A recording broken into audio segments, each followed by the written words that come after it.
porque pues, o sea, elevar algo te toma tiempo, te toma dinero, entonces con un cohete pues es caro, pero es rápido.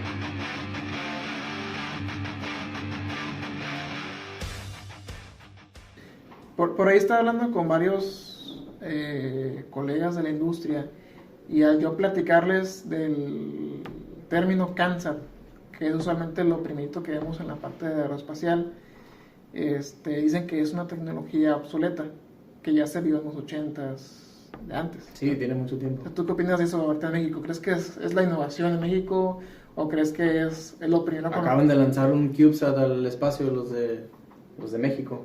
Okay. Entonces no creo que sea algo totalmente obsoleto, o sea, sí, fue un total logro, o sea, estuvo súper bien que se haya escuchado eso y pues como digo, casi no se hace mucho de eso, no hace mucho ruido cuando debería de, y si lo hiciera, pues, no sé, yo pienso que sí cambiaría bastante a final de cuentas, el estatus de México. ¿Tú has tenido la oportunidad de trabajar con personas de otros países, tan solo nuestros vecinos de Estados Unidos? ¿Eres en la falta de apoyo por parte del gobierno como la Agencia Espacial Mexicana? ¿Crees que tenga mucho que ver lo atrasado a México? Claro, así igual también Estados Unidos estuvo atrasado porque pues apenas ahorita se está escuchando todo eso de SpaceX. Fue porque pues Obama apoyó bastante a... Se están retomando la carrera espacial, ¿no? Haz de cuenta, sí. Y pues sí, o sea, fue porque Elon Musk sí logró tener el apoyo de Obama y pues se invirtió bastantito dinero en el sector aeroespacial.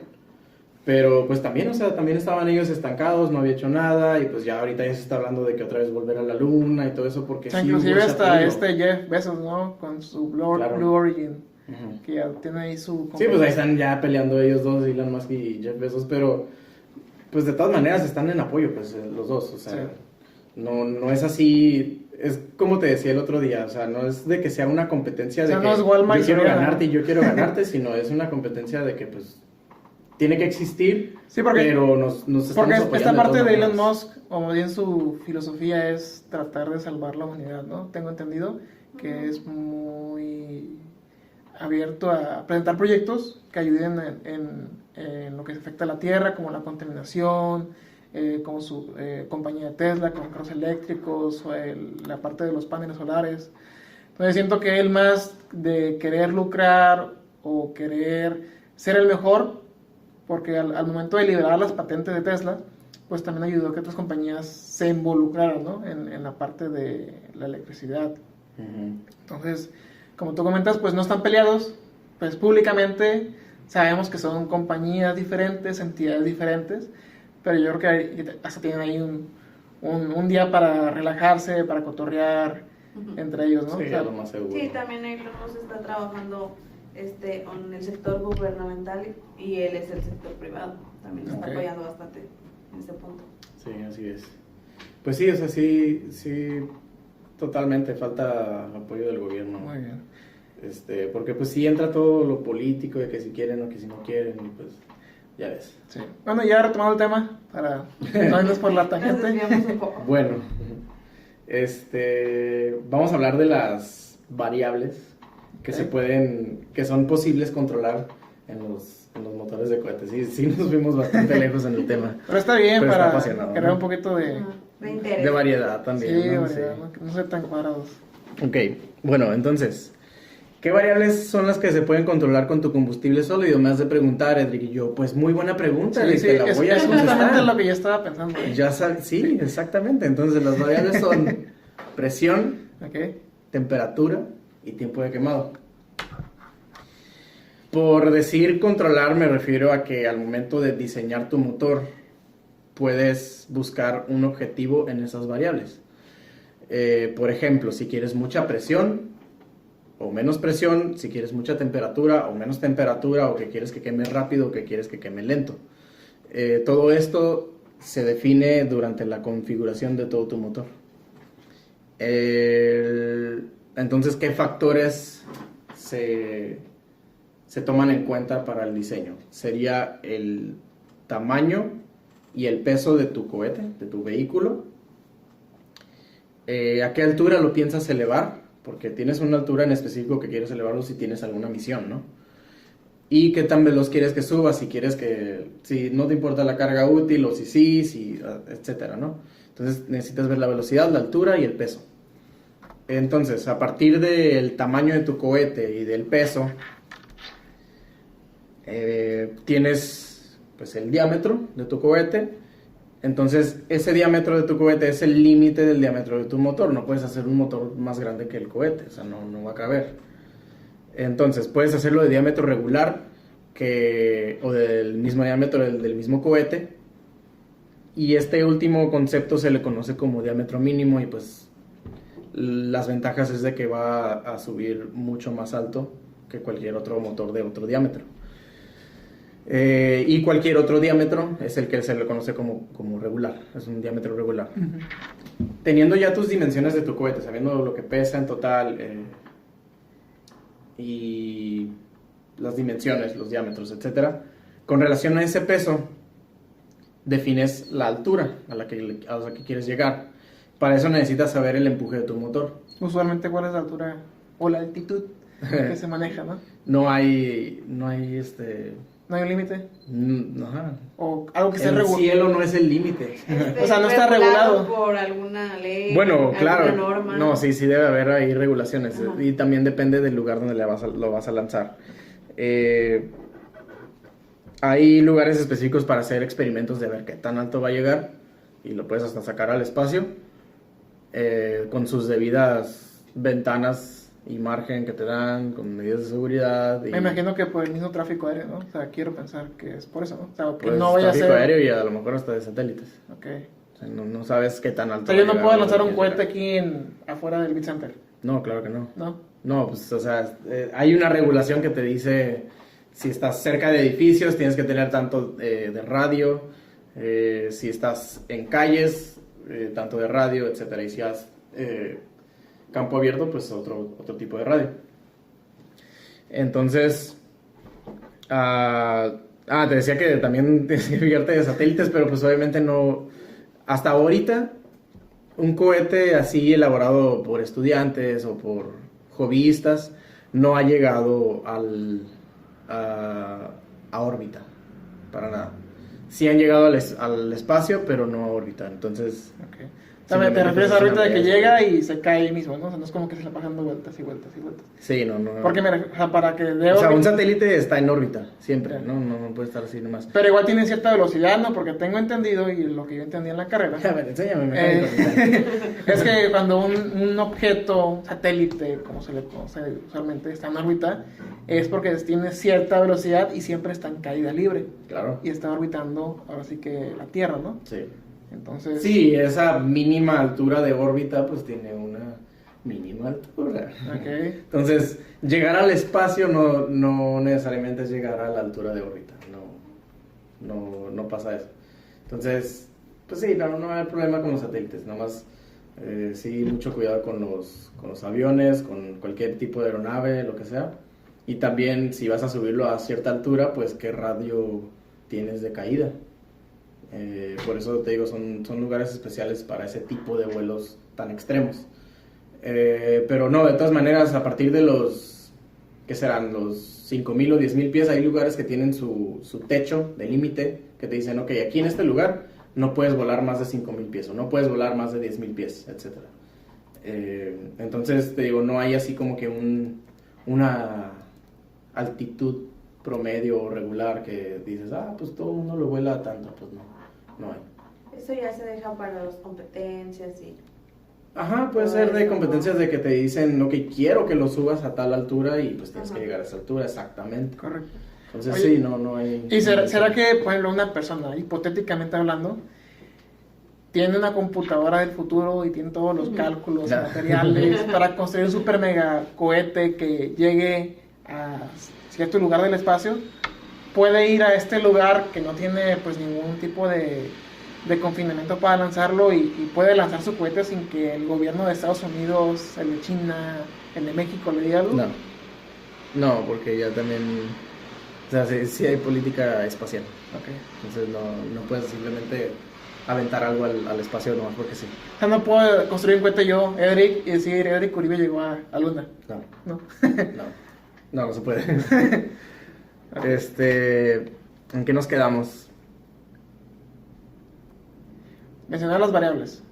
La primera era la presión, Variables. temperatura y altura. ¿Sí? O Nos quedamos en que el empuje el empuje. es lo que te necesitas saber para saber qué tan alto vas a llegar. Correcto. Entonces ya tienes tu altura. A partir de esa altura vas a hacer unos despejes de fórmulas y todo para saber cuánto empuje necesitas para ese cohete para llegar a esa altura. Entonces ya después, a partir de ese empuje total, empiezas a diseñar tu motor. Esto se logra con la configuración del combustible. Ya del combustible, o sea, puedes tener el motor tal, pero el mismo combustible también tiene una configuración. Eso es puede ser la geometría, puede ser el número de granos, etc. Entonces, ya tienes tu cohete, tienes tu peso, tienes tu altura. Y también quieres saber si lo vas a subir rápido o lento. Tú decides. Si ya tienes tu comportamiento, le podemos llamar así la misión, ¿no? Ya la tienes.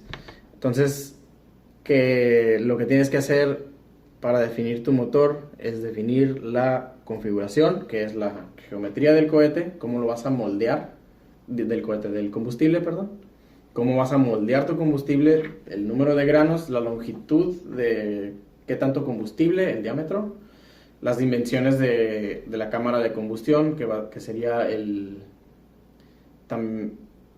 diámetro, la longitud, espesor, y aparte también el material, qué material vas a usar en la cámara de combustión.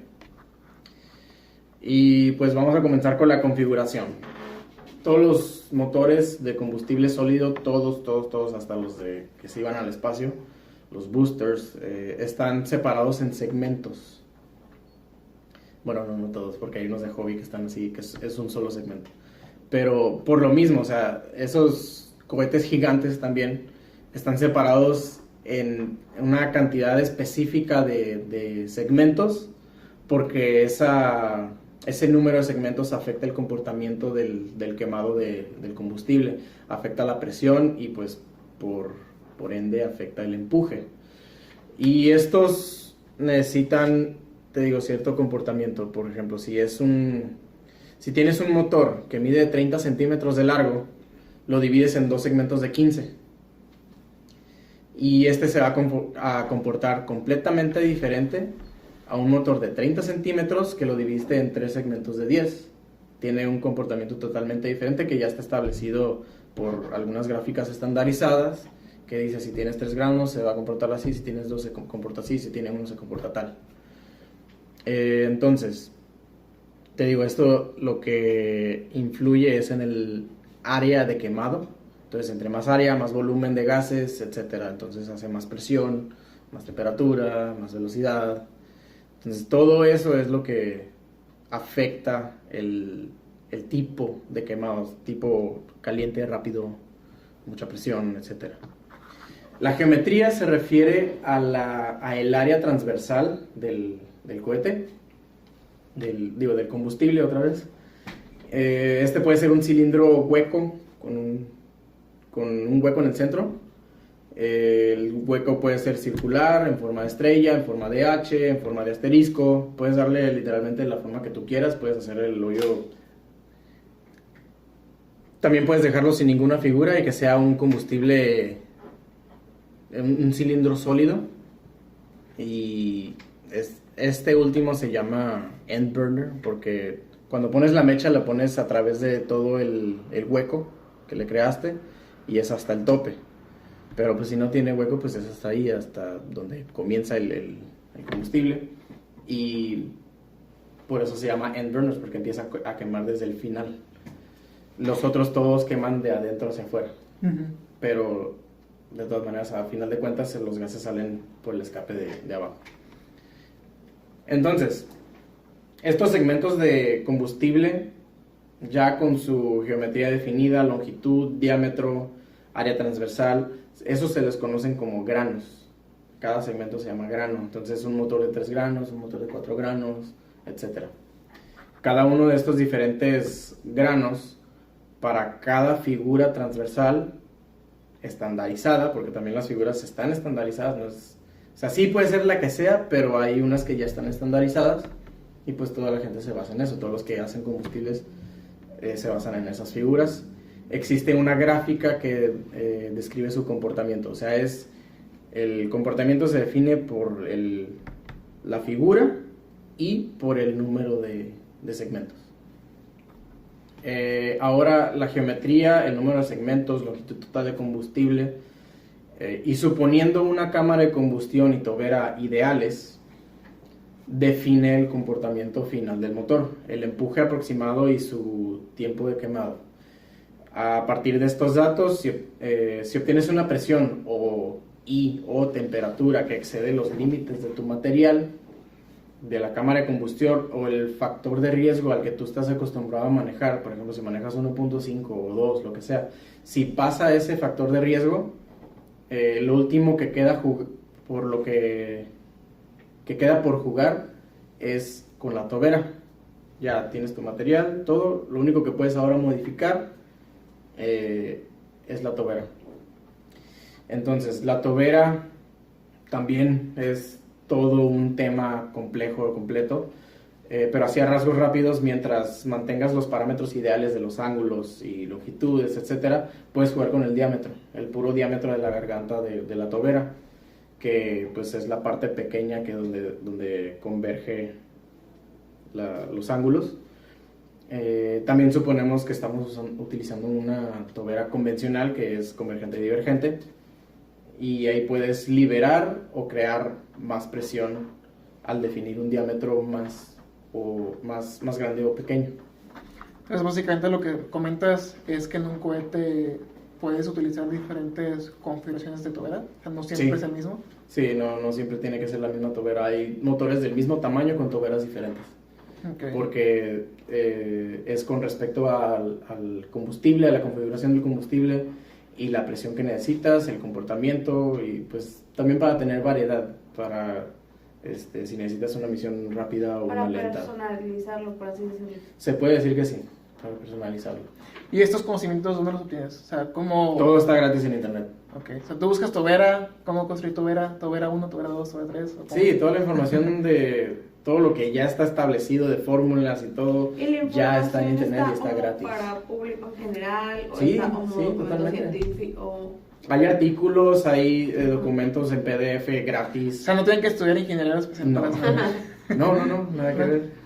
Pero pues para eso estoy, o sea, ya que se ha investigado todo eso, pues darles un empujoncito. No, una guía, un por dónde empezar. Sí. Bueno, el tamaño de la tobera, además de la presión, también define la velocidad de salida de los gases de la cámara de combustión, por lo tanto el empuje. Pero por eso es que tenemos que jugar con estos parámetros. Tienes que saber qué tanto empuje quieres para ver qué tan grande va a ser tu motor, qué tanta presión soporta tu cámara de combustión, qué temperatura, y a todos estos parámetros respetar un factor de riesgo que estás dispuesto a tomar.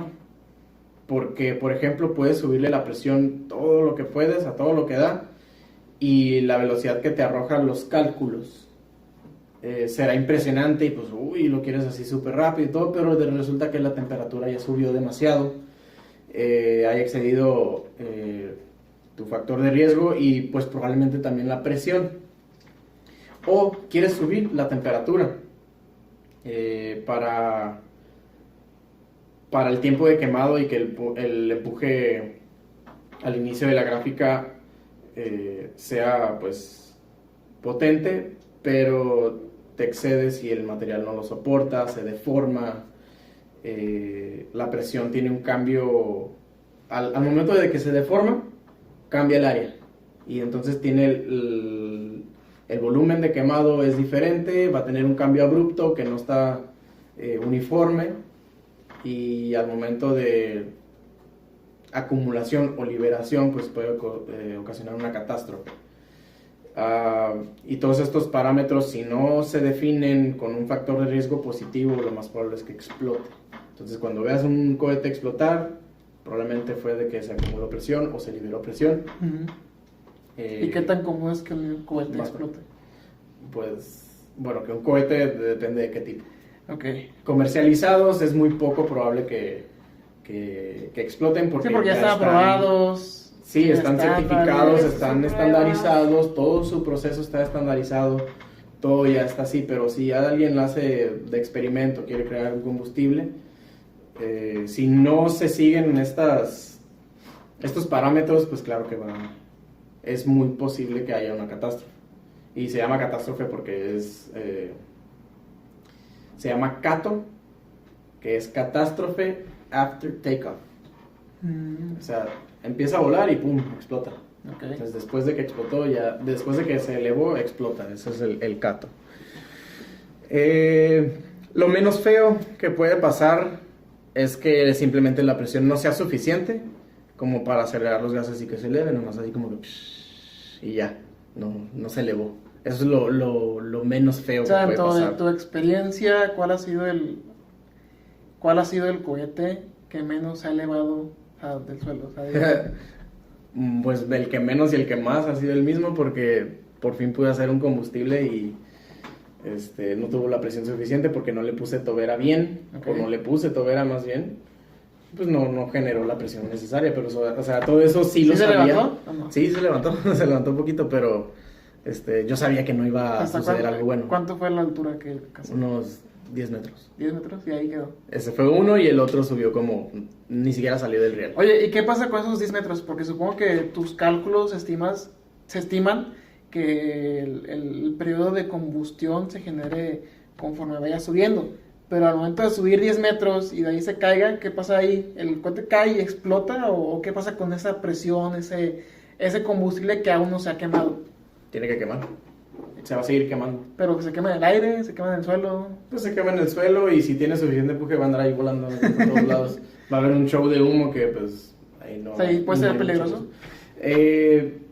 Por ejemplo, si se queda en el riel, en la base de lanzamiento y nomás está así sacando el humo y pues no subió, pues no hay riesgo. Pero si sale y tiene mucho empuje y el cohete no tuvo la estructura bien diseñada y empieza a volar para todos lados, pues ahí sí hay bastante riesgo.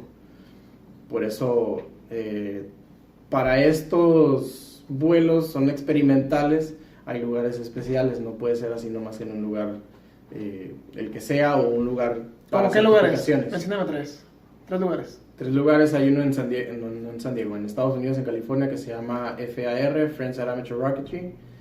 El otro es en Black Rock Desert, Nevada.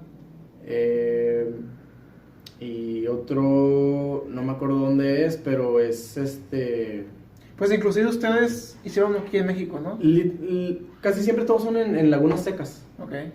Lagunas así secas que pues está bastante amplio o desiertos, por ejemplo, creo que en el desierto de Mojave también hay Ok. otro así. Para evitar accidentes, ¿no? También con... Sí, ahí es para que, de hecho hay búnkers. Muy bien, Adrián. Pues yo considero que ha sido muy gratificante tu visita.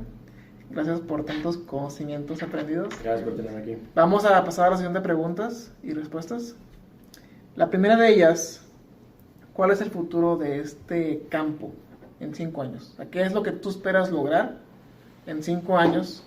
A pesar de los obstáculos que evidentemente va a haber en el camino, pero tú, ¿cómo lo ves en 5 años? ¿Qué esperas en 5 años ver en este tipo de proyectos?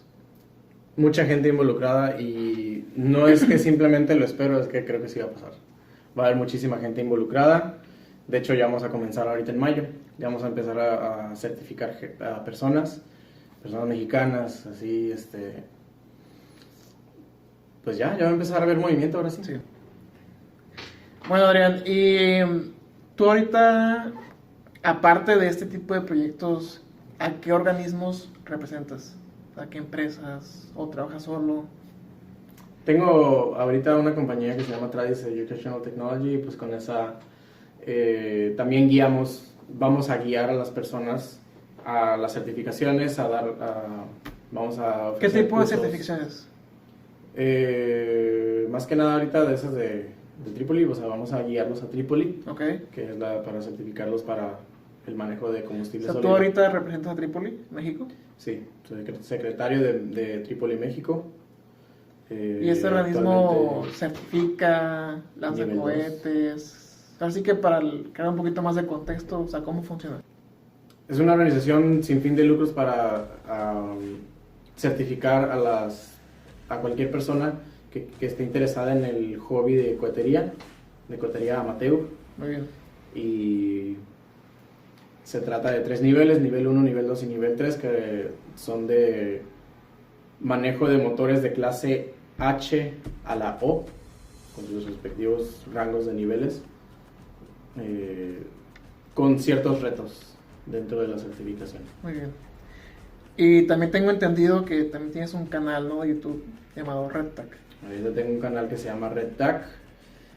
Por el momento solo he subido un solo video que se trata de la elaboración de combustible sólido. Es uno así sencillito, pero pues he estado recopilando muchísima información para más contenido, que pues va a ir desde la elaboración de cámara de combustión, de la tobera, diseño, todo lo que platiqué el día de hoy.